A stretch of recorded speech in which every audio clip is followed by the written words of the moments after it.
శ్రీ అయి నమ, శ్రీకృష్ణాయ నమ, శ్రీ లక్ష్మీ నృసింహాయ నమ, శ్రీ పరకాలయతీంద్ర మహాదేశికాయ నమ. ప్రేక్షకులకు శుభోదయం.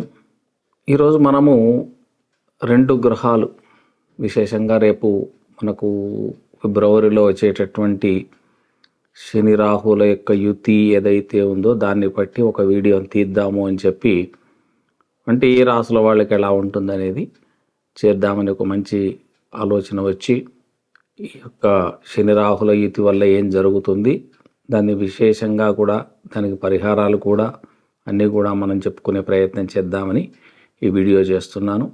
ఖచ్చితంగా వినండి, పరిహారాలు చేసుకోవచ్చు. శని రాహువుల కలయిక వల్ల ఏం ఫలితాలు వస్తాయి? నవగ్రహాల్లో విశేషంగా మనము శని రాహువుల గ్రహాలు మానవుల్లో ఒక రకమైనటువంటి భయాన్ని, అయ్యో శని దోషం ఉందంట, రాహుదోషం ఉందంట అని మనం అనుకుంటూ ఉంటాం. జాతక చక్రంలో శుభ అశుభయోగాలు 2 ఉంటాయి కదా.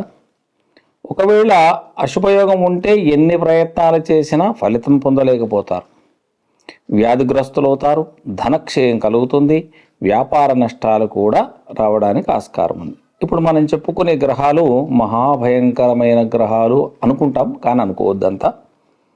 శని రాహు, దానికి తోడు యుతి, 2 పాపగ్రహాలే. దానికి తోడు ఇద్దరు కలిస్తే ఎట్లా ఉంటుంది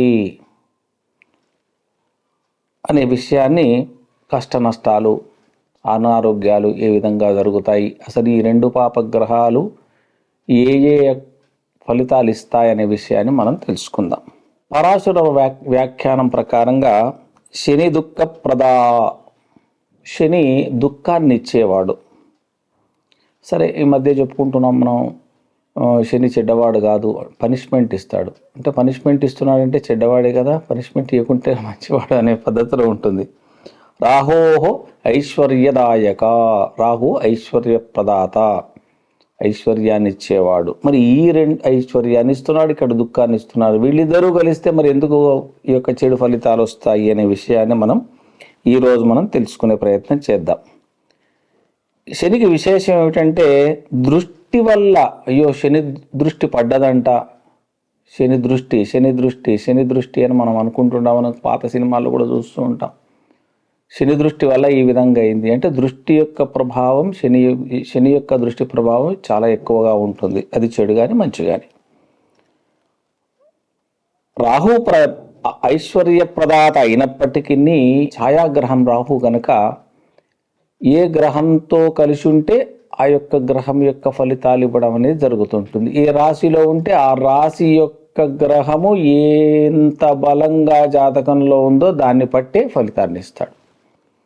రాహుకేతువులు ఏ ఏ భావాల్లో ఉంటారో ఆ జాతకంలో ఆ భావం యొక్క బలాన్ని బట్టి ఫలితాలు ఇస్తారు. ఎందుకంటే గ్రహం యొక్క స్వభావం ఎటువంటిదంటే, జిస్కా సౌబత్ ఉస్కా నియత్ చెప్పుకున్నాం కదా. ఎవరు జతకుంటే వాళ్ళ స్వభావాన్ని వీళ్ళిస్తూ ఉంటారు. ఇది ప్రతి 18 సంవత్సరాల నుంచి 20 సంవత్సరాల మధ్యలో ఎదురెదురు కానీ కలిసి కానీ ఉండడం అనేది జరుగుతూ ఉంటుంది. ఈ శని రాహువుల యొక్క కలియుగ యోగం, ఈ 2 గ్రహాలు కలిసి ఒకే రాశిలో ఉండడం వల్ల దీన్ని మనం పిశాచ యోగం అంటున్నాం. మరి ఈ పిశాచ యోగం అనడానికి కారణం ఒకటి ఉంది. ఎందుకంటే 2 పాపగ్రహాలకి కూడా రాత్రిపూట మాత్రమే బలంగా ఉంటారు, వీళ్ళకి బలం కలిగి ఉంటారు.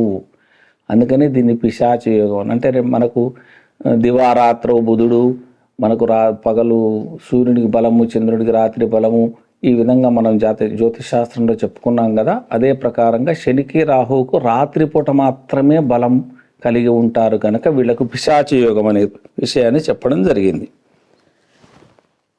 అయితే ఏమవుతుంది, శని రాహువులు ఒకచోట ఉండకుండా శని రాహువును చూసినా, రాహు శనిని చూసినా కానీ అటువంటి ఫలితాలే, పిశాచ యోగమే కనిపిస్తుంది.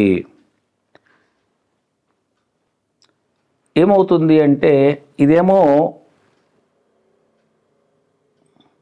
మాయాజాలం. ఎవరు? రాహు మాయాజాలాన్ని తయారు చేస్తాడు. రాహు దుష్టశక్తులను నెగటివ్ ఎనర్జీని ఇచ్చేవాడు. ఈ రెండు కలిస్తే ఏమవుతుంది అని అంటే నెగటివ్ ఎనర్జీ బాగా వృద్ధిలోకి వస్తుంది. ఇక 12 రాసుల వాళ్ళకి మనము చూసుకున్నట్టయితే లగ్నం కానీ రాశి కానీ, రాశి అయితే కొంచెం ఫలితం తక్కువ ఇస్తుంది, లగ్నం అయితే కొంచెం ఫలితం ఎక్కువ ఇస్తుంది. రాహు శని రెండు కలిసి లగ్నంలో కానీ రాశిలో కానీ ఉన్నట్టయితే శరీర పీడ, హెల్త్ ఇష్యూస్ బాగా ఇస్తాడు. తెలుసుకోలేని జబ్బులు ఎన్ని టెస్టులు చేసినప్పటికీ దాంట్లో మొత్తం నార్మల్ అని వస్తుంది, కానీ వీడు బాధపడుతూ ఉంటాడు, బాధలు కలుగుతూనే ఉంటాయి. ఇక రెండోది బీదరికం. రెండో స్థానంలో, రెండో రాశిలో కానీ, రెండో లగ్నానికి రెండో స్థానం కానీ రాశికి రెండో స్థానంలో కానీ ఉన్నట్టయితే ప్రతి పైసకు వీడు కష్టపడాల్సి వస్తుంది. ఇక మూడోది భ్రాతృస్థానంలో, మూడో స్థానంలో కనుక ఉన్నట్టయితే అన్నదమ్ముల మధ్యలో విరోధాలు రావడం, గొడవలు రావడం, విడిపోవడం, మాటలు లేకపోవడం అనేది జరుగుతుంది. ఇక నాలుగో స్థానం చిన్న వయస్సులో తండ్రికి అనారోగ్యాలు కలిగి అకాల మృత్యు కానీ రకరకాల నానా విధములైనటువంటి రోగాలతో బాధపడడం కానీ సంభవిస్తుంది. ఇక ఐదో స్థానం సంతానం. అంటే ఐదో స్థానంలో కనుక రాహువు శని కలిసి ఉన్నట్టయితే లగ్నాత్తు కానీ రాశి ప్రకారంగా కానీ సంతానం కాకపోవడం కానీ, ఆలస్యంగా కావడం కానీ, ఒకవేళ ఆలస్యమయ్యే సంతానం కలిగినప్పటికీ తండ్రి కొడుకులకు అంటే జాతకుడి సంతానానికి విరోధము, వైరముగా ఉంటారు, అన్యోన్యంగా ఉండలేకపోతారు. ఇక ఆరో స్థానం మనం పాపస్థానం, రిపుస్థానం అని కూడా అనుకుంటాం. ఈ ఆరో స్థానంలో కనుక శని రాహువులు కలిసినట్టయితే కిడ్నీకి సంబంధించినటువంటి సమస్యలు రావడానికి ఆస్కారం ఉంది, లేదా ఏదేని దీర్ఘరోగం వల్ల బాధలు అనుభవించవలసి వస్తుంది. ఇక ఏడో విషయం మనం ఎక్కువ చెప్పుకునే అవసరం లేదు, భార్య అంటున్నాం. అంటే ఇక్కడ భర్తకు భార్య చనిపోవడం కానీ, భార్యకు భర్త చనిపోవడం కానీ, లేదా విడిపోవడం కానీ, ద్వికళత్ర యోగాలు రావడం కానీ ఇటువంటివి సంభవిస్తాయి. ఇక 8వ స్థానం రోగస్థానం కనుక పైల్సు సంబంధించిన సమస్యలతో వీళ్ళు బాధపడాల్సి వస్తుంది. ఒకవేళ ఆపరేషన్ కూడా 90% ఆపరేషన్స్ కూడా చేయించుకుంటారు. ఇక 9వ స్థానం డ్రగ్స్. భాగ్యం అయినప్పటికీ మత్తు పదార్థాలకు అలవాటు పడతారు. అలవాటు ఏమిటి, బానిసలైపోతారు. అది లేకపోతే వీడు బతకలేడు నేను బతకలేను అన్నంత పరిస్థితికి వస్తారు. ఇక 10వ స్థానం ఉన్న ఉద్యోగం విడిచిపెట్టేసి మళ్ళీ ఉద్యోగం దొరకక ఎన్నో రకాలుగా కష్టపడి అయ్యో నాకున్న ఉద్యోగం విడిచిపెట్టానే, నాకు ఇంకో ఉద్యోగం రావడం లేదే అని బాధపడుతూ ఉంటారు. ఇక 11వ స్థానం సర్వే గ్రహా ఏకాదశ స్థానం అంటే అన్ని ఏ గ్రహమైనప్పటికీ 11వ స్థానంలో ఉంటే శుభ ఫలితాలు ఇస్తాడు అంటాం. కానీ ఇక్కడ ఈ రెండు గ్రహాలు కూడా మూడో దృష్టి ఉన్నందువల్ల ఈ రాశి మీద అంటే 11, 12, 1 అంటే జన్మరాశి మీద పడుతుంది. జన్మరాశి కానీ జన్మలగ్నం మీద కానీ పాపగ్రహ దృష్టి పడితే కొంత నష్టాన్ని, కొంత లాభాన్ని రెండింటిని ఇవ్వడం జరుగుతుంది. ఆ యొక్క గ్రహం ఉన్నటువంటి స్థానం మీద ఆధారపడి ఉంటుంది. ఇక 12వ స్థానం వ్యయం. అంటే జూదంలో ధన నష్టం కలగడం, ధనానికి కష్టపడడం, ఉన్న ఆస్తులు అమ్ముకోవడం ఇటువంటివి జరగడం ఆస్కారం ఉంది.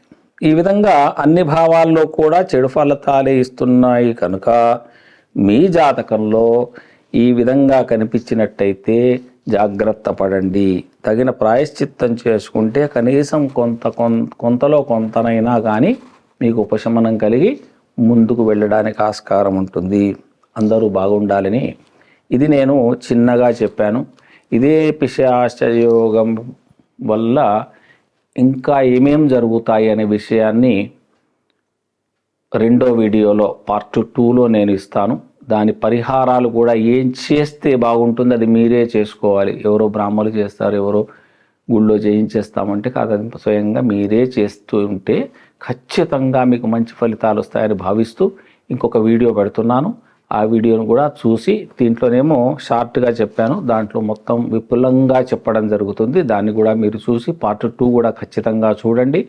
చూసి మీరు మీ పరిహారాలు చేసుకొని అందరూ సుఖంగా ఉండాలని కోరుతూ జయ శ్రీకృష్ణ.